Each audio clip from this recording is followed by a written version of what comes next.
video, I'm just going to be showing you how to sketch, well, not how to sketch, you all know how to do that, but how to make it sort of more of a learning experience rather than just mindless doodling.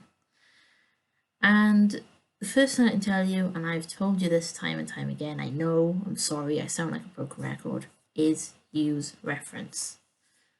Now what I've done here, I've got a picture up on my phone or my computer of a tiger, and that's what I'm drawing today. That's what I'm learning to draw.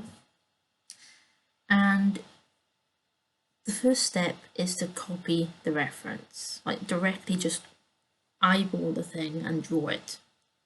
That's what you should do. Don't worry at this point about making mistakes. As you can see, I'm using a coloured pencil, I'm not using a regular graphite pencil, and that's because coloured pencil is a lot harder to erase. So if I make a mistake, I make a mistake. It's there. You can see here, I'm adjusting things, I'm just tweaking different things. And at this point, you need to just draw what you see. Don't worry about what you think you see, but draw exactly what you see.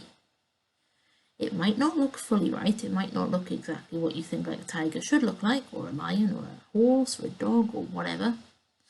And I apologise for the autofocus on my phone. It's a bit dodgy, I know. But just draw what you see on the screen in front of you. You will end up with something that looks a bit weird.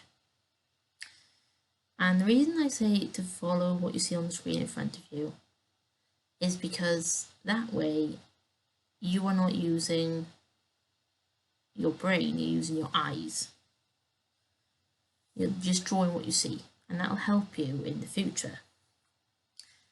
So the reason I'm doing things like this, the reason I'm doing a sketch like this and not just drawing from imagination is because I don't know how a tiger exactly looks. I don't know if these stripes are symmetrical, if they're not symmetrical. I don't know these things. I have no idea. And here you can see I'm going in with a bit more detail with a darker coloured pencil. And now this is the point where I add stripes. Again, I'm just drawing what I see. So the whole point of this video is to show you that using a reference isn't necessarily a bad thing. In fact, when you're just starting out, it's a very good thing. Because doing this means that you're seeing what the features of whatever you're drawing are. You're seeing if they've got a wide nose, narrow nose, square face, round face, anything like that. And that then can be used in the future to develop your own style. Once you know how to draw something relatively accurately, then you know what you can change or what you can add or anything like that. You know it. So, like I said, I'm just copying what I see. I'm not thinking about, well, this doesn't look quite right. I'm just thinking this is what I can see. And that's all you need to think about. You do need to be quite accurate with this. You need to be very careful as to where you're putting your marks, because otherwise I'm not so careful and it doesn't look quite perfect. But then again, it's just a sketch, it's not meant to be. So the whole point of this is to show you guys that in order to develop your own style, you need to know how to draw the thing. Doesn't matter what it is, you just need to know how to draw it.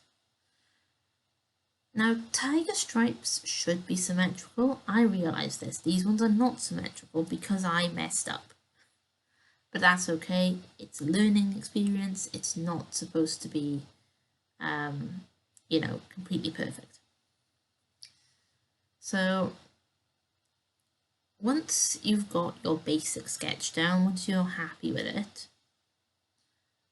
you just adjust it, colour it in if you want to. Obviously I'm using a red pencil. Just the colours also help because some animals' fur patterns are different depending on what animal it is. Tigers have very defined white spaces around the muzzle and the chest and the cheek fluff. And also inside their ears are a bit more pale than the orange of their coat. Don't ask why I'm using a red pencil. I should be using an orange one, but Red's the colour I picked out, so there we go. You'll notice that this doesn't look totally realistic. It does look slightly cartoony, and that's because I have started doing this after I learned how to draw in a specific cartoony style. Here I'm just adding in some colour, adding, again, according to what I see on the screen. I'm not using my imagination here, I'm following what I see on the screen. The bits I leave blank, the bits I leave white, they are the bits that are white on the actual tiger. So then I come in with a bit of shading, and this is where I mess up. I try shading. Don't try shading. Don't try it unless you know what you're doing. Because now there's a huge, massive, dark red mark down the side of my tiger, which is not perfect. But like I said, this is all about learning. It's all about making mistakes. So once you've done this and you're happy with it, you can move on to annotating your sketch. And what I mean by annotating, you might have heard this in school, is grab another colour pencil and write down notes. Note down the features of the animal, the person, anything. Just note them down so that you know that they're there. And this will help you to develop your own style later on. Because you can reference this, you can go back to this and you can say, right, well, I want to keep the round ears, I want to keep the cheek fluff, I want to keep the wide nose or something. And it's always good to draw like not just one picture, several pictures. I mean, here I've got a tiger face. I've also drawn on the same page a lion head, a cat head, different cats. And that's to help you. So I hope that this has given you some sort of an idea, guys, on exactly how you can use your sketching to help develop your own style. And I will be, all of these images are going to be up on my Instagram and on my Patreon, which links down below. If you enjoy my content, please like, please subscribe. It helps out, it really does. And I will see you all in the next video.